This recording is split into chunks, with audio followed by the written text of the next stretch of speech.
Hello girls, gays, and non-binary babes.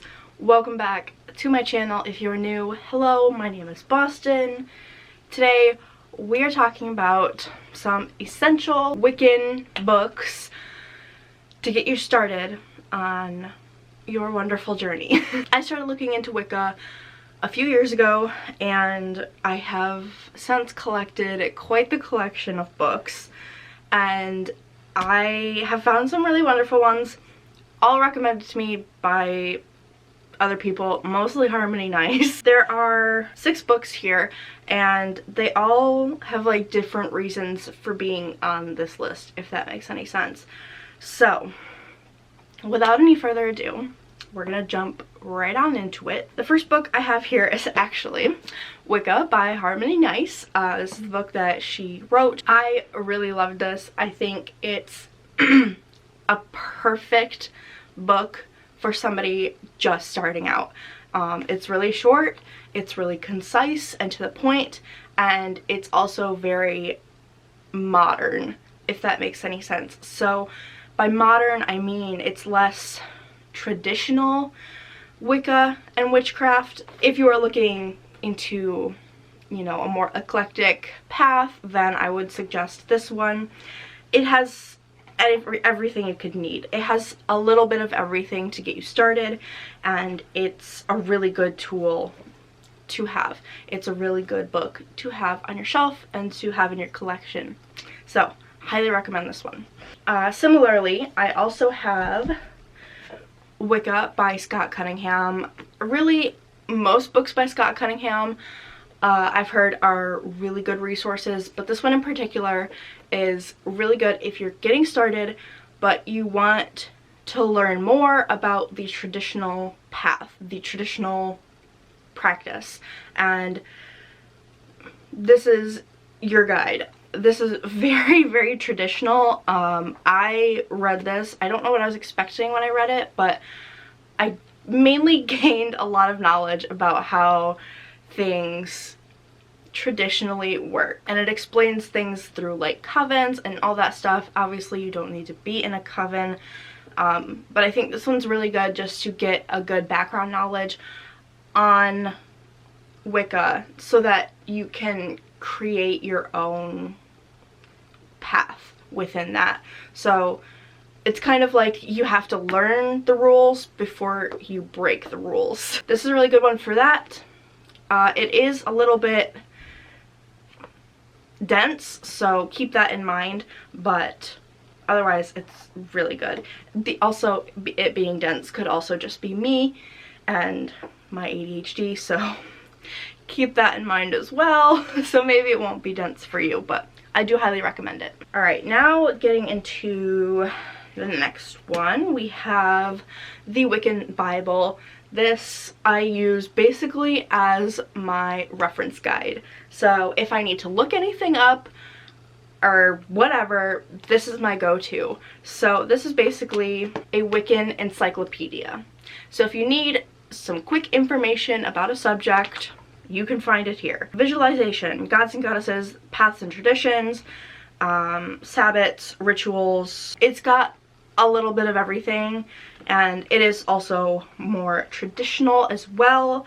So if you do find yourself being interested in the traditional path, or you again just want to build your knowledge before creating your own kind of identity, then this one's really good. I haven't really read this all the way through. It's not really a book that you would read all the way through. I just use it as a reference guide. So I do really like it though, and it's a cute little book. So next I have a very specific recommendation.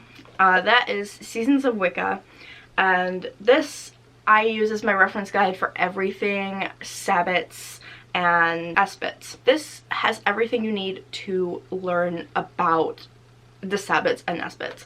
So you name it, it's in here. It's really short, but you know, there aren't a whole lot of, there's not like a ton of sabbats and stuff like that. So there is what's the word, rituals and such to go along with the Sabbats if you're looking for kind of like starter rituals and stuff like that. Very good to have on you and to use as a reference. Again, I haven't read all the way through this, so I use it as reference. It also has, I believe this is where I got, yes, this also has information on all of the elements and like a lot of information. Like it goes into like whether it's masculine or feminine, its energy, zodiac signs, you know, it goes into it. So I really like that, and I really like how detailed it gets with the elements, and I did use this while making my Book of Shadows, so really handy, really like that one. Okay, so the next two that I have are very similar. They are by the same author, and you can tell visually that they're kind of, you know, in the same realm. So that is The Green Witch and The House Witch by Erin Murphy Hiscock. These are really, really great if you have already kind of figured out what you want to do, what you're interested in, and are interested in either of these. So I'm a very, what's the word, housewife-esque. That's the stuff I like, that I'm interested in. So these were really, really great. Even if you aren't in particular like specifically a Green Witch or specifically a House Witch, if you know, maybe read through these or kind of flip through them, you can see anything you might be interested in. One that I've tabbed is working with the 4 natural elements. I guess I'll use the other one more as example because I do lean more towards green. So something that I got out of the House Witch that I really loved was creating wards, specifically creating wards for your house and or wherever you live. And I've also got like highlighted trees, plants, and such that are good for protecting. So you can plant them like around your home, around where you live, to help protect.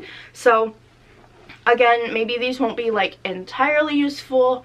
Some sections you may skim read or kind of just take in the knowledge and then release it as you will if you're not really interested in it, but there are really good resources in here if you're interested in either of these paths or anything related to these paths.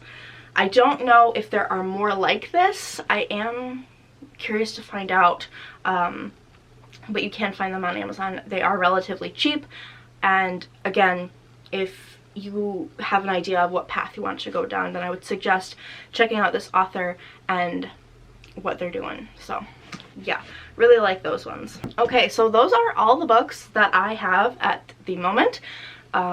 Maybe I'll end up doing a part 2 of this when I do get more, read more, but for now, that is it. I know you guys have been requesting a video like this for a while, so I'm glad I could finally provide.